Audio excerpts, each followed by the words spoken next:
Hello mga ka-Wonderham! Ang isosolve natin ngayon ay ang katanungan ng ka-Wonderham na si at Bernard Belleza 8697. Ang sabi niya, negative 2 over x minus 10 is less than 0.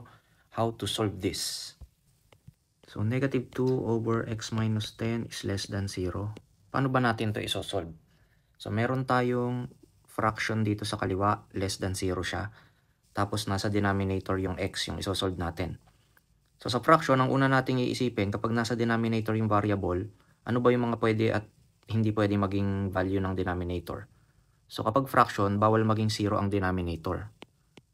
Kasi kapag 0 ang denominator, magiging undefined siya.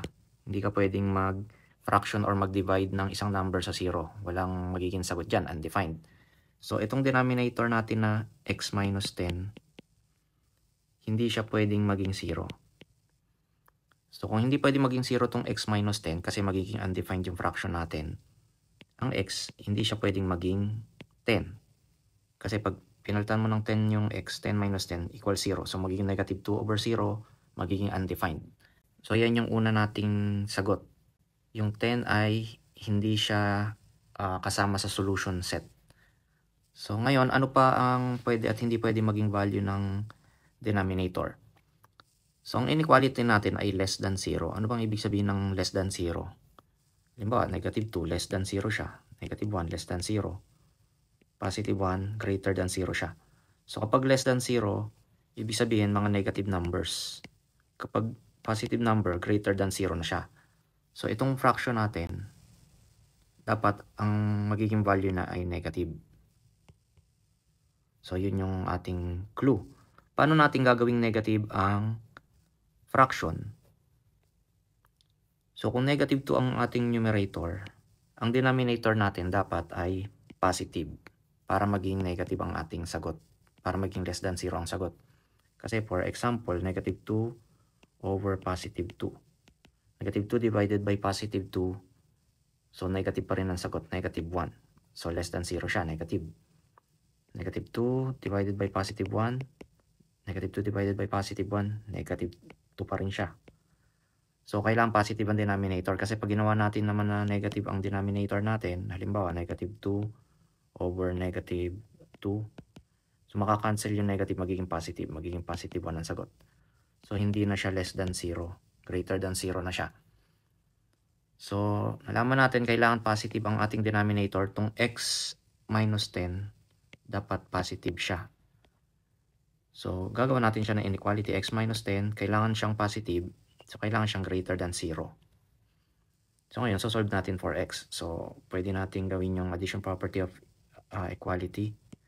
So, magpa-plus tayo dito ng 10 plus 10. So, x, baba mo. So, makakancel to. 0 plus 10 equals 10. So, ang x ay greater than 10. So, yun ang ating solution set. So, ang answer natin, lahat ng value na mas malaki sa 10 ay solution set natin or pwede, possible value siya ng x pero hindi kasama yung 10. Or pag sa interval notation, from 10 to positive infinity ang ating solution set. So i-check nga natin kung tama. Halimbawa ang x natin, let x equals 11. So mas mataas siya sa 10.